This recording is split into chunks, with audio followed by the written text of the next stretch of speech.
Watch him come, watch him go, watch him have a professional career. Yeah, he's back here again. All right, we're ready for questions. All right, questions for Evan.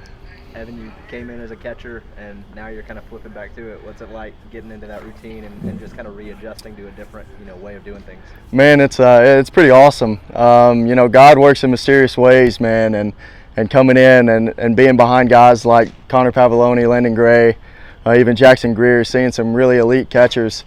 I think it's kind of like prepared me, seeing them play every day and seeing what it takes for them to be elite.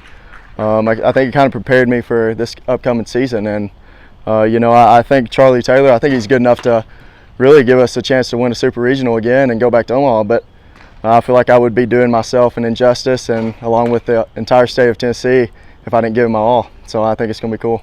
Going off giving your all, can you talk about kind of that decision to come back and just what that process was like for you? It was pretty easy. I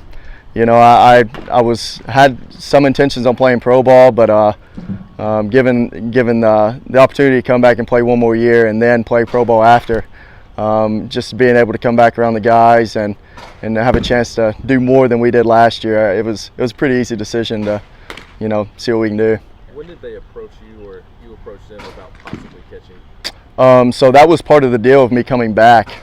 I wanted to expand my versatility, and I think I came to Coach V and was like, hey man, I know that you don't have many catchers coming back. I'd like to give it a try.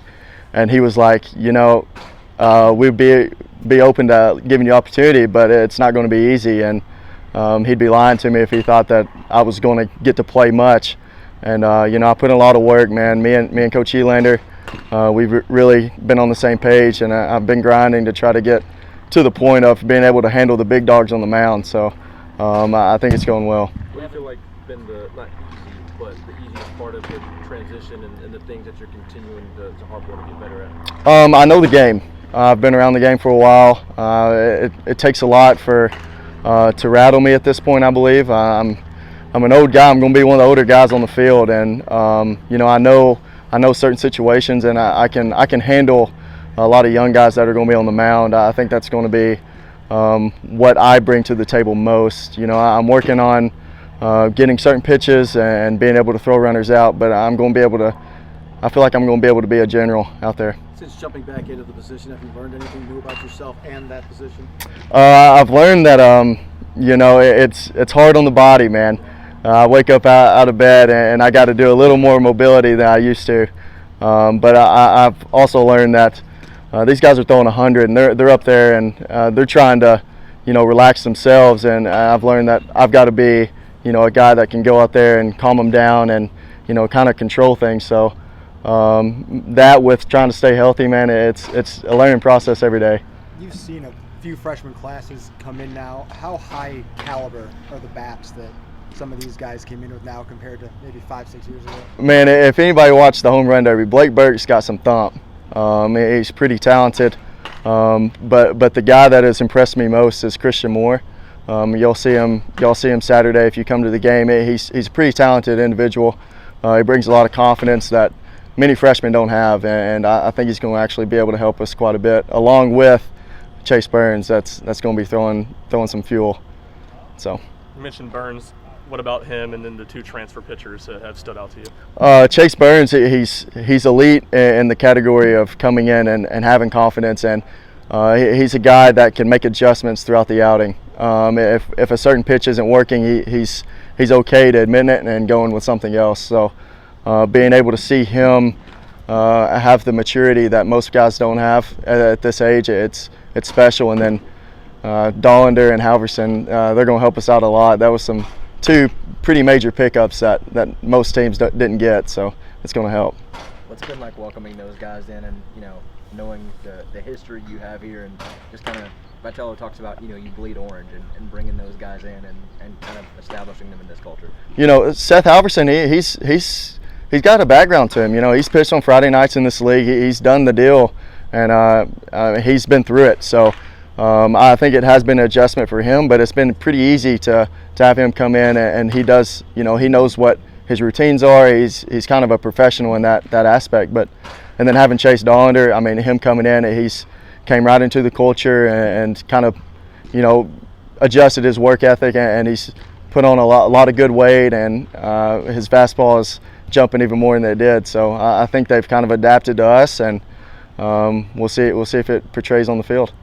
Have you reached out to any past Tennessee catchers like Pavs or anybody else in your development in your new position? Yeah, so me and Pav, we've been communicating a little bit, and he's coming back within a month, and we're gonna get together, and he's gonna tell me, you know, the tricks that he has, what works for him, and you know, being able to watch him, he turned himself into a big league catcher, and you know, I'd be stupid if I didn't take something from him and take some advice and use him as sort of a coach as well. So I think we're gonna get together this Christmas and get on the grind.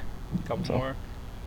Just at the plate, hitting with the bat in your hands, what's been your focus there this offseason? I've been really focusing on strikeouts. I feel like that kind of limited me last year.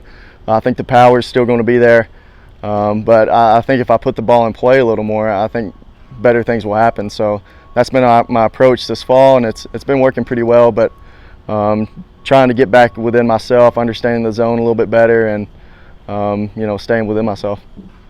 Just from a personal standpoint, do you personally enjoy playing left field or catcher more? You know, left field, it's actually more pressure in left field to, you know, do well at the plate, because you don't have a lot of action out there.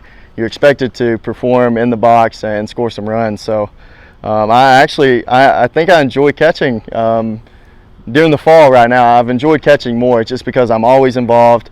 Even if I, you know, don't have a good AB, I can come back out and, you know, dial it back in and, you know, do something to help the team. So I think catching is my true love, to be honest. Halverson was an Last ace one, guys. at an SEC school. Dollander chose Tennessee over Arkansas.